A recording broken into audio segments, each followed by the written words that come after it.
Good morning class 11। In our last video class 11 हमने discussion करा था simultaneously increase in demand and supply. मतलब demand भी बढ़ रहा है और सप्लाई भी बढ़ रहा है, दोनों एक साथ बढ़ रहे हैं। और उसके 3 ग्राफ थे, 3 कंडीशंस थी, वो हमने आपको एक्सप्लेन करी थी। Today we are going to discuss about the decrease, simultaneously decrease in demand and supply. Means demand और सप्लाई दोनों की क्या हो रहे हैं, डिक्रीज हो रहे हैं, घट रहे हैं। तो उसका क्या इम्पैक्ट पड़ेगा हमारे मार्केट इक्विलिब्रियम पे, मतलब प्राइस एंड क्वांटिटी पे, राइट। तो आज का हमारा टॉपिक है वो है simultaneously decrease in demand and supply. दोनों ही डिक्रीज हो रहे हैं, डिमांड भी डिक्रीज हो रहा है और सप्लाई भी डिक्रीज हो रही है। ये डिस्कशन है। इसमें भी हमारी 3 कंडीशन आएंगी, जैसे इंक्रीज की 3 कंडीशन थी, सेम डिक्रीज की 3 कंडीशन है। First, decrease in demand, decrease in demand more than decrease in supply. Means supply भी घट रही है और डिमांड भी घट रही है, बट डिमांड हमारी ज्यादा घट रही है as compare to supply. Demand more decreases as compare to supply decrease. Supply and demand both are decreasing, but demand more increases as compare to supply. Fine. इसको पहले मैं आपको थोड़ा सा न्यूमेरिकल से समझा दूं तो आप इजीली समझ में आ जाएगा। लेट्स सपोज हमारा जो मार्केट इक्विलिब्रियम है, market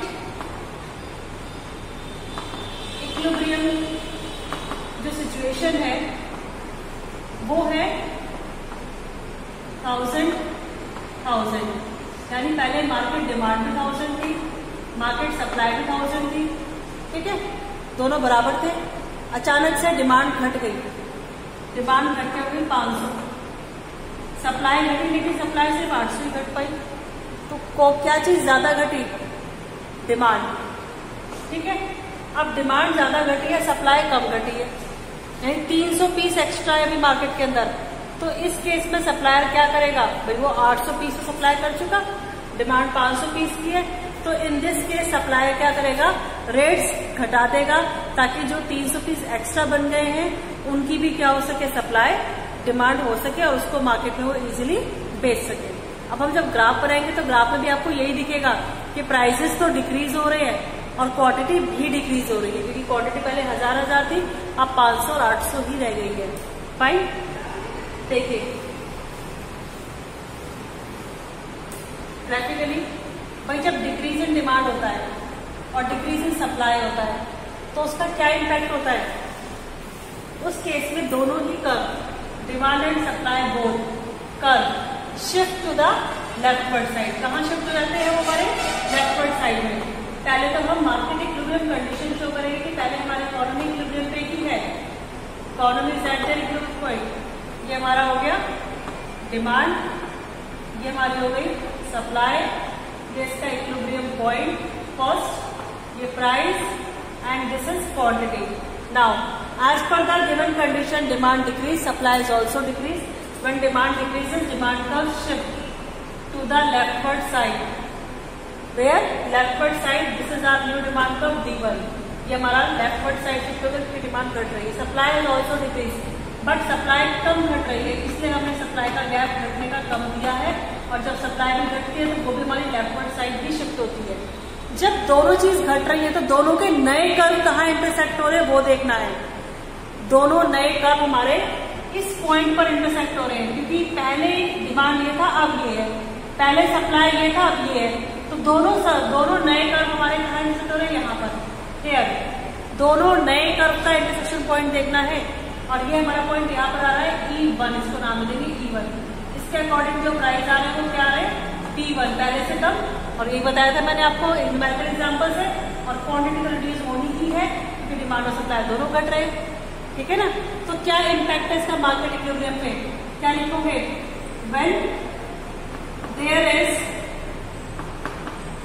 decrease in demand and supply decrease in demand and supply both curve shift to the leftward side. दोनों ही कर्व हमारे क्या हो जाएंगे, लेफ्टवर्ड साइड शिफ्ट हो जाएंगे. राइट. फिर एज अ रिजल्ट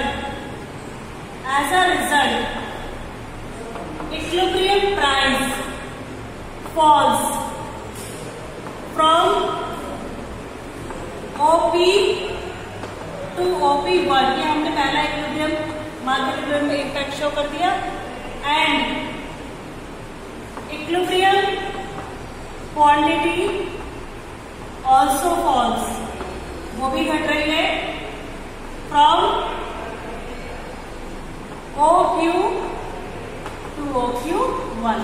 तो ये हमारा क्या है, मार्केट इक्विलिब्रियम पे इम्पैक्ट जब हमारा डिमांड का और सप्लाई का दोनों डिक्रीज हो रहे हैं. डिमांड ज्यादा डिक्रीज हो रही है as compare to supply. Fine. Second situation में क्या है हमारा,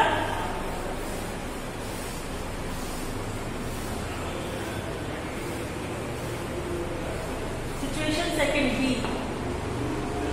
अब सप्लाई ज्यादा घट रही है और डिमांड कम घट रही है, तो इसका भी ग्राफ बनाएंगे.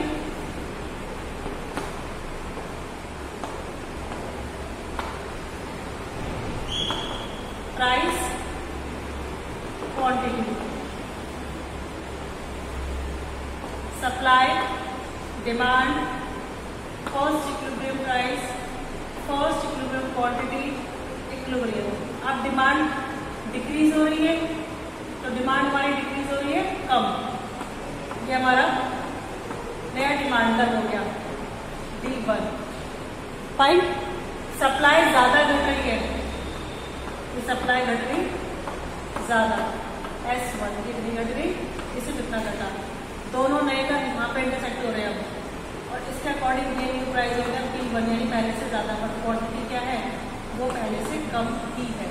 तो क्या इम्पैक्ट है हमारा, मार्केट जो इक्विलिब्रियम प्राइस है क्या हो रहा है, वो राइज बढ़ रहा है from OP to OP1. And equilibrium quantity falls, decrease हो रही है, falls from OQ to OQ1. इससे पहले आपको वो सब लिखना है जो मैंने पहले ग्राफ में लिखा था कि in case of increase and decrease in demand, demand curve and supply curve both shift to the leftward side. ठीक है. फिर एज अ रिजल्ट करके आपको ये चीज शो करनी है. फाइन. फिर लास्ट कंडीशन है हमारी, और लास्ट कंडीशन के अकॉर्डिंग दोनों बराबर डिक्रीज हो रहे हैं. जितना डिमांड घट रहा है उतनी ही हमारी सप्लाई भी घट रही है. There is equal decrease in demand and supply. और equal decrease in demand supply में क्या होगा बेटा,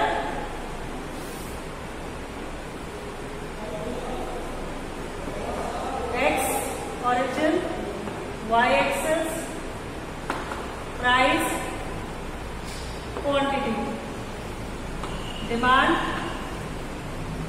supply, P, Q, इक्विलिब्रियम. तो पहले हमने डिमांड को डिक्रीज कर दिया D1. जब दोनों सेम लेवल पर डिक्रीज होते हैं, जब हमारा दोनों एक बराबर डिक्रीज होंगे, तो उस केस में there is no change in price of the commodity. Price of the commodity में कोई चेंजेस नहीं आएंगे. इसलिए जो हमारा नया डिमांड कर्व है D1, इसी के पॉइंट से यहाँ से हम क्या करेंगे, न्यू सप्लाई को पास कर देंगे ऐसे. और आपको दिख रहा होगा कि दोनों लगभग सेम डिस्टेंस पे ही दूरी है. तो जब हमारा सप्लाई का और डिमांड का सेम रेशियो में डिक्रीज हो रहा है, तो उस केस में सिर्फ क्वांटिटी डिक्रीज हो रही है. There is no change in equilibrium price. तो क्या लिखोगे, equilibrium price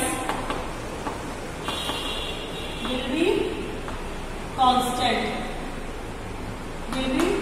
constant, but equilibrium quantity हमारी क्या हो रही है, decrease from OQ to OQ1. तो ये हमारी थी third condition, decrease in supply and decrease in quantity demand. Fine. अब इसके बाद जो हमारा नेक्स्ट वीडियो होगा उसमें हम ये शो करेंगे, इसमें क्या था, demand and supply both are decrease या demand and supply both are increase according to different situations. But एक चीज अब ये है कि अगर डिमांड बढ़ रही है और सप्लाई घट रही है, एक बढ़ रहा है और एक घट रहा है, तो उसका क्या इम्पैक्ट होगा हमारे market equilibrium price and quantity पे, वो हम अपना डिस्कस करेंगे आपके साथ in the next video. Fine, thank you.